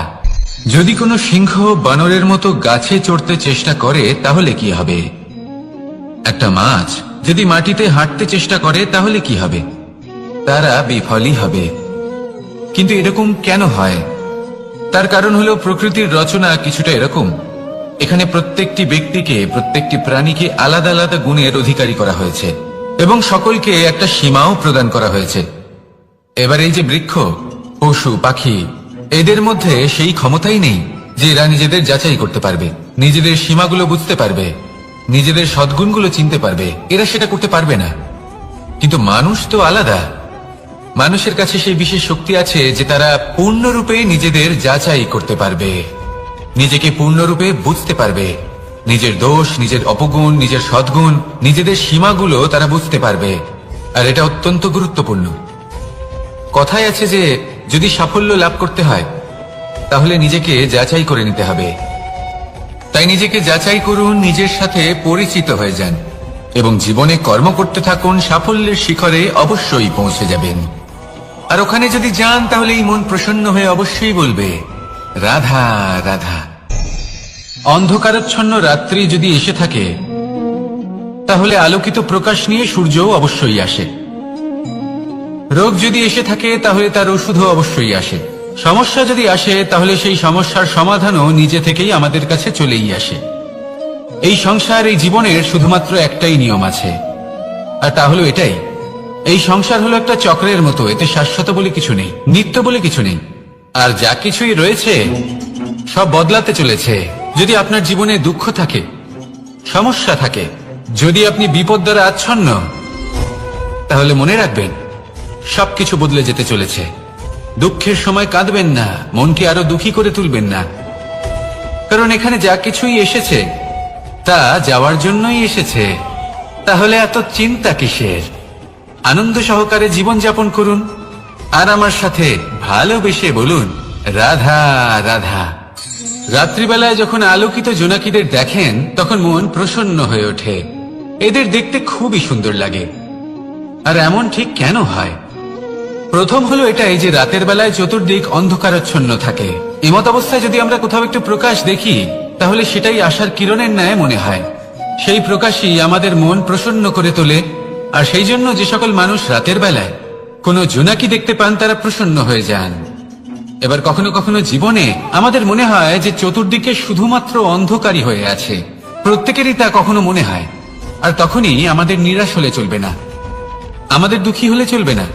সেই সময় আমাদের খুঁজতে হবে নিজেদের আশেপাশে, চতুর্দিকে, আর কোথাও না কোথাও আমরা প্রকাশ অবশ্যই দেখতে পাবো, আশার একটা কিরণ অবশ্যই দেখতে পাবো। কেউ এমন একটা কর্ম করেন যেটা দেখে আমরা প্রেরিত হয়ে যাই। আর এমন কোন কর্ম যদি আপনারা করেন তাহলে সেই কর্ম আপনার মনকে প্রসন্ন ভাব, আনন্দ এবং ভালোবাসা দ্বারা ভরিয়ে তুলবে। আপনার অন্তরে সেই অন্ধকারের অন্ত করবে, দুঃখেরও অন্ত করবে। আর এই মন প্রসন্ন ভাব নিয়ে বলবে, রাধা রাধা। মনুষ্য জীবনের সব থেকে বেশি গুরুত্বপূর্ণ বিষয় হল মনের একাগ্রতা। এই সংসারের যে কটি মহান কার্য সম্পাদন হয়েছে তা হল মনের এই একাগ্রতার একমাত্র ফল। আপনি অবশ্যই দেখে থাকবেন অনেক ছোট বড় নদী যা বয়ে চলে তাদের সামনে একটা বাঁধ নির্মাণ করা হয় সেই সব নদীর জল সঞ্চয় করতে। বাঁধ হয়ে গেলে প্রয়োজন মতো বা মনের ইচ্ছে মতো তাকে ব্যবহার করা সম্ভব। এবার এটাই আমাদের মনের সাথেও সম্ভব। আমাদের মনের একাগ্রতা আজকের দিনে দাঁড়িয়ে বিভিন্ন ধরনের বিকার, ক্রীড়া এবং ভোগের মধ্যে ভাগ হয়ে গেছে। একে একত্রিত করতে হবে, একটা বাঁধ নির্মাণ করতে হবে, কর্মের বাঁধ। আপনাকে শুধু এটাই করতে হবে, যেটা উচিত কর্ম সেটাই করুন, যেটা অনুচিত কর্ম সেটা করা থেকে নিজেকে বিরত রাখুন। ব্যাস, এই কাজটাই আপনি করতে থাকুন, করতে থাকুন। মনের মধ্যে একাগ্রতার বাঁধ নির্মাণ করুন। আর একবার যদি তা নির্মাণ হয়ে যায় তাহলে যখন চাইবেন, যেখানে চাইবেন, যতটা চাইবেন একাগ্রতা প্রয়োগ করতে পারবেন। আর একবার যদি আপনি এটা শিখে যান তাহলে এই সংসারকে বদলে ফেলার মতো কাজ আপনি করতে পারবেন, সমাজকে শোধরাবার মতো কাজ করতে পারবেন। তাহলে এই মনকে একাগ্র করুন আর আমার সাথে ভালোবেসে বলুন, রাধা রাধা।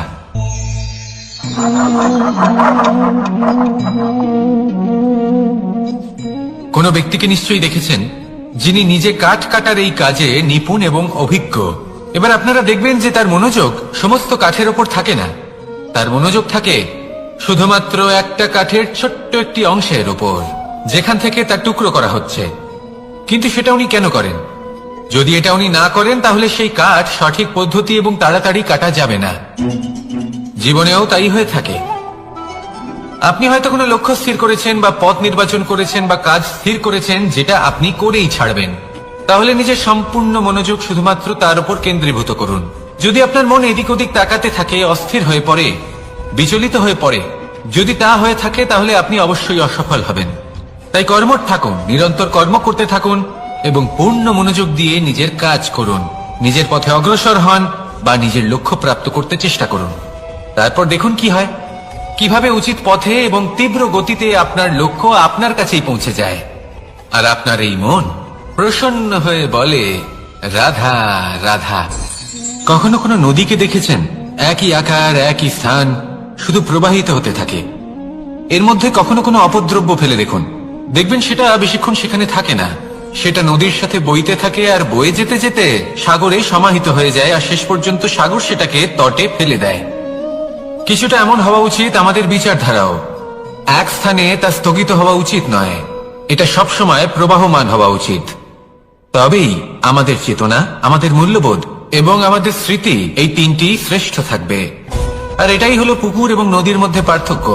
নদীতে জল সবসময় বয়ে চলে, সেই জন্য পবিত্র থাকে, শুদ্ধ থাকে এবং পরিষ্কার থাকে। আর সেখানে এই পুকুরের তলদেশে সব জমা হতে থাকে, আর সেই জন্য তা অপবিত্র হয়ে যায়। তাই সবসময় এই বিচারধারা প্রবাহমান রাখুন। যদি মনে কোনো ভাবনা চলে আসে, সেখানেই থেকে যায় এবং বিদ্যে থাকে, তাহলে তা বের করে দিন, তাকেও বয়ে যেতে দিন, এবং তার যা উত্তর হবে তা সময়ের সাথে আপনার সামনেই চলে আসবে। শুধুই নদীর মতো প্রবাহমান হন আর আমার সাথে ভালোবেসে বলুন, রাধা রাধা। এই সংসারে সাফল্য লাভ করার জন্য জ্ঞানের প্রয়োজন হয়, পরিশ্রমের প্রয়োজন হয়, দৃঢ় নিষ্ঠার প্রয়োজন হয়, নিরন্তর চেষ্টা করা প্রয়োজনীয়। কিন্তু আরো কিছু আছে যা অত্যন্ত প্রয়োজনীয় এবং গুরুত্বপূর্ণ। তা হলো ভালো বন্ধু। তাদের থাকা অত্যন্ত প্রয়োজনীয়। যদি ভালো বন্ধু থাকে তাহলে সময় এলে তারা ঢাল হয়ে আপনাকে সুরক্ষা করবেন। সময় এলে অস্ত্রের মতো শত্রুকে সংহারও করবেন। যদি তিনি জ্ঞানী হন, তাদের মধ্যে সদ্গুণ থাকে, তাহলে এই সব গুণ আপনার মধ্যেও প্রবেশ করবে। তাহলে সাফল্যের জন্য ভালো বন্ধু পাওয়া অত্যন্ত প্রয়োজনীয়। কিন্তু শুধু বন্ধু কেন, ভালো শত্রুও থাকা প্রয়োজনীয়। এবার আপনি ভাববেন, এ আমি কি বললাম? যদি আপনার জীবনেও ভালো অর্থাৎ শক্তিশালী শত্রু থাকে, তাহলে আপনিও শক্তিশালী হতে থাকবেন। এই শত্রু আপনাকে প্রেরিত করবে আরো বেশি শক্তিশালী হয়ে ওঠার। কখনো কোনো হরিণকে দেখুন, তীব্র গতিতে দৌড়তে থাকে। কেন তীব্র গতিতে দৌড়ে? এই কারণে নয় যে কোথাও তার জন্য মধুর ঘাস অপেক্ষা করে রয়েছে, না। সে এই কারণে তীব্র গতিতে দৌড়য় কারণ সেটা না করলে তার পেছনে একটি সিংহ আছে যে ওকে নিজের ভোজন করে ফেলবে।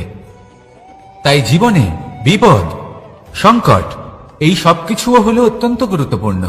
তার সম্মুখীন হতে শিখুন আর আমার সাথে ভালোবেসে বলুন, রাধা রাধা।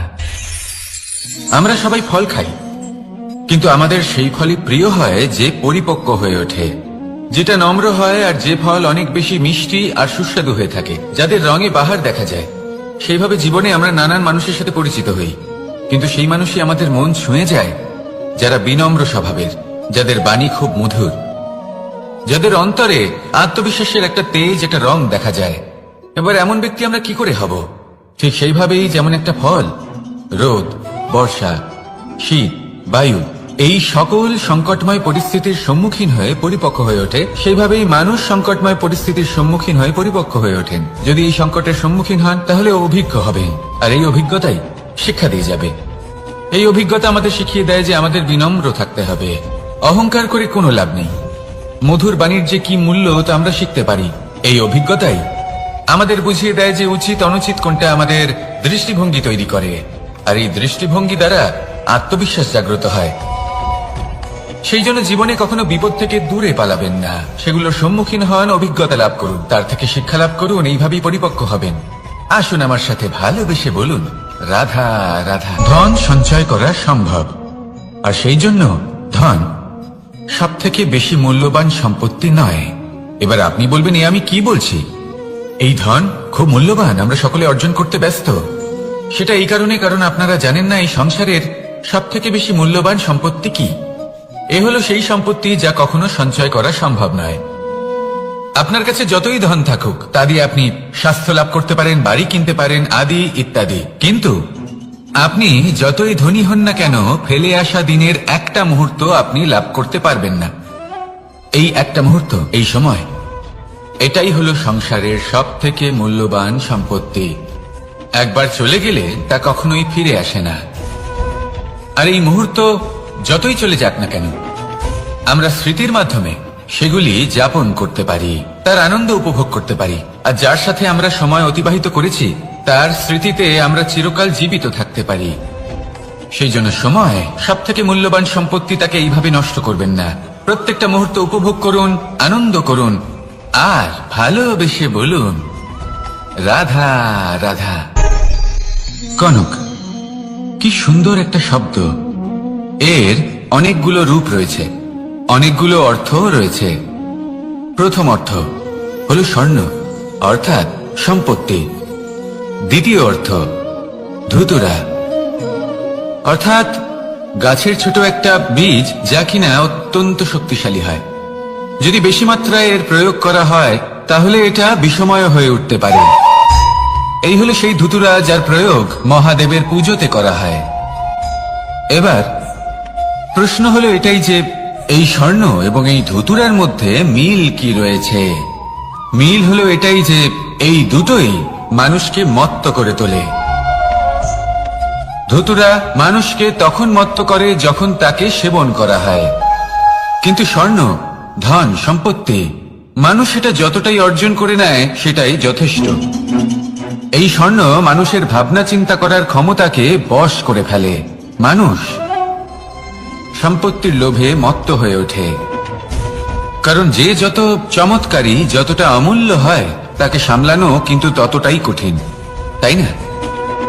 তাই মনে রাখবেন, ধন, স্বর্ণ, সম্পত্তি এগুলো ধুতুরার থেকেও অনেক বেশি বিষাক্ত হতে পারে। তাই এর উপর আত্মসংযমের একটা কবচ পরিয়ে রাখবেন এবং বিবেকের শক্তির সাথে এগুলো প্রয়োগ করুন, তবেই কল্যাণ হবে। আসুন আমার সাথে ভালোবেসে বলুন রাধা রাধা। আমার কাছে যশোদা মা যেমন, আমার কাছে দেবকী মা যেমন, আমার কাছে ঠিক তেমনই হলেন গোমাতা। এবার ভেবে দেখার বিষয় হলো এটা যে এই সংসারে অসংখ্য প্রাণী আছে, একজন গাইকে একজন মায়ের মর্যাদা কেন দেওয়া হয়? তাহলে এর অনেকগুলো কারণ আছে। এই গাই অর্থাৎ গোমাতা, এনারা হলেন অত্যন্ত শান্ত, শান্তি প্রিয়, কখনো কারোর কোনো ক্ষতি করতেই পারেন না। গোমাতা যে দুধ নিজের বাছুরকে পান করান সেই দুধই আমাদেরও দেন। সেই দুধ পান করে আমরা শক্তি লাভ করি। এই দুধ থেকে আমরা মাখন, ঘি, পায়েস এইসব সুস্বাদু খাবার লাভ করি। গোমাতার গোবর আমাদের জ্বালানি হিসেবে সাহায্য করে, যার ফলে খুব কম সংখ্যক কাঠ ব্যবহার করা যায় এবং বেশিরভাগ জঙ্গল সুরক্ষিত থাকে। গোমাতার গোমূত্র সেটাও আমাদের কাছে লাভজনক। এর দ্বারা আমরা অনেক রোগ থেকে মুক্তি লাভ করতে পারি। গোমাতা যখন একটি বাছুরকে জন্ম দেন তখন সেই বড় হয়ে আমাদের ক্ষেত কর্ষণ করে। সেই জন্য গাইকেও জীবনে মায়ের মর্যাদা দেবেন। যতটা সম্ভব তাকে সেবা করুন এবং ভালোবেসে তাকে পালন করুন। এই মন নিজে থেকেই প্রসন্ন হয়ে বলবে রাধা রাধা। মধু কারই না পছন্দ বলুন তো? অত্যন্ত সুস্বাদু হয় এই মধু, মিষ্টি খেতে হয় এবং তার শক্তিও প্রদান করে। এবং প্রত্যেকটি মিষ্টি পদার্থের মতোই এতেও খুব তাড়াতাড়ি পিঁপড়ে ধরে যায়। অন্যদিকে যদি নুনকে দেখি তাহলে বছরের পর বছর রাখলেও এতে পিঁপড়ে ধরে না। এবার যদি কথা বলি বন্ধুত্বের, তাহলে বন্ধুত্ব নুনের মতো হওয়া উচিত, মধুর মতো নয়। যারা সামনে এলে শুধুমাত্র মধুর মধুর কথা বলবে, পরে এতে পিঁপড়ে ধরে যাবে, এটা নুনের মতো হওয়া উচিত।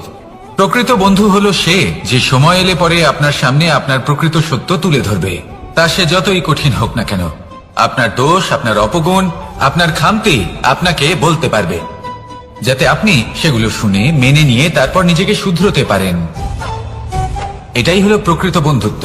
কখনো নিজের জীবনের আশেপাশে মন দিয়ে দেখবেন, অনেক সময় এমন মানুষ থাকেন, অনেক বন্ধু থাকেন যাদের দেখে আমাদের মনে হয় যে এনারা খুব কঠোর, এনাদের কথা খুব কটু, কিন্তু বেশিরভাগ এমন মানুষের মনটা যদি বুঝতে পারেন তাহলে দেখবেন তাতে কোনো মালিন্য নেই।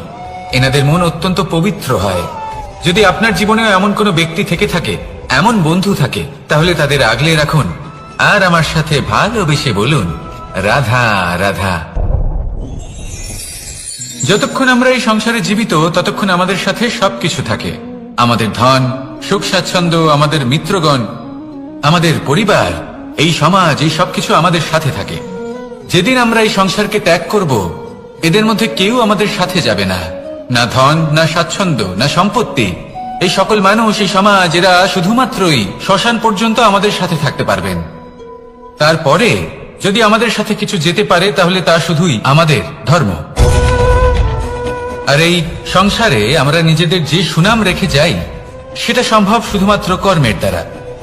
সেই জন্য সংসারে যতদিন পর্যন্ত জীবিত আছেন, যদি কিছু অর্জন করতে চান তাহলে ধর্ম অর্জন করুন, ধর্মের বিষয়ে স্পষ্টতা অর্জন করুন এবং কর্ম অর্জন করুন।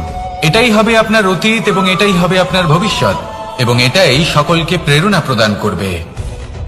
আসুন আমার সাথে ভালোবেসে বলুন, রাধা রাধা। এই পরিবার হলো আমাদের জীবনের একটা অমূল্য সম্পদ, অমূল্য এক আশ্রয়, যা এই সংসারে হয়তো কোথাও আপনি পাবেন না। তাই একে আগলে রাখুন। পরিবার সেই গাছ। আসুন আমার সাথে ভালোবেসে বলুন, কার সেই গাছ। আসুন আমার সাথে ভালোবেসে বলুন, রাধা রাধা। অনেক সময় আমরা জীবনে অনেক মানুষকে এমন বলতে শুনে থাকি যে আমি অসফল হয়েছি কারণ আমার সময় ভালো যাচ্ছিল না। আমি এই জিনিসটা লাভ করতে চাইছিলাম কিন্তু করতে পারলাম না কারণ আমার সময়টা ভালো যাচ্ছিল না। আমি আমার জীবনে ওই মহান কাজটা করতে চাইছিলাম কিন্তু করতে পারলাম না। কেন? কারণ আমার সময়টা ভালো যাচ্ছিল না। কিন্তু যে মুহূর্তে ভালো সময় আমার জীবনে আসবে, আমি সব কিছু প্রাপ্ত করব। এমন প্রায় প্রত্যেকেই বলেন। আসুন একটা কথা বোঝা যাক। একজন মালিকে দেখুন, সে প্রত্যেক দিন গাছের সেবা করে, তাকে জল দেয়, তার যত্ন আত্তি করে। কেন? প্রত্যেক দিন সেই গাছ ফল দেয় না। সঠিক সময় এলে তবেই সেই গাছ ফল দেয়, কিন্তু প্রত্যেক দিন মালি তার সেবা করে, তাকে যত্ন করে। শুধুমাত্র তখন করে না যখন সেই গাছ ফল দিতে সক্ষম। আর যদি মালি গাছের যত্ন প্রতিদিন না করে তাহলে হয়তো সেই গাছ ফল দিতেই পারবে না। এটাই হলো আমাদের জন্য একটা শিক্ষা। যখন সময় আমাদের জন্য অপেক্ষা করে না, তখন আপনি সময়ের জন্য কেন অপেক্ষা করছেন? ভালো সময়ের জন্য অপেক্ষা করবেন না। ভালো এবং শুভ কর্ম দ্বারা ভালো সময়কে নিজের কাছে টেনে আনুন। নিরন্তর কর্ম করুন, পরিশ্রম করতে থাকুন। শুভ সময় আপনা থেকেই আপনার কাছে আসবে। আসুন আমার সাথে ভালোবেসে বলুন, রাধা রাধা। একে বালি বলুন, মাটি বলুন বা ধুলো বলুন, এ দিয়ে কত কিছু করা সম্ভব। এ দিয়ে আপনি নিজের বাসস্থান নির্মাণ করতে পারেন, প্রাচীর করে তুলতে পারেন, অট্টালিকা নির্মাণ করতে পারেন। কিন্তু যদি এই বালিকে আপনি মুষ্টিবদ্ধ করে রাখতে চান, তাহলে তা হাত থেকে ফসকে যাবে। আপনি কখনোই একে মুষ্টিবদ্ধ করতে পারবেন না। এরকমই হয় আমাদের জীবন, আর এরকমই হয় সময়। এই মুষ্টিবদ্ধ করা বালির মতো। সময়কে আমরা বাধা দিতে পারবো না, আটকেও রাখতে পারবো না। এ হলো প্রবাহমান। জন্ম থেকে মৃত্যু পর্যন্ত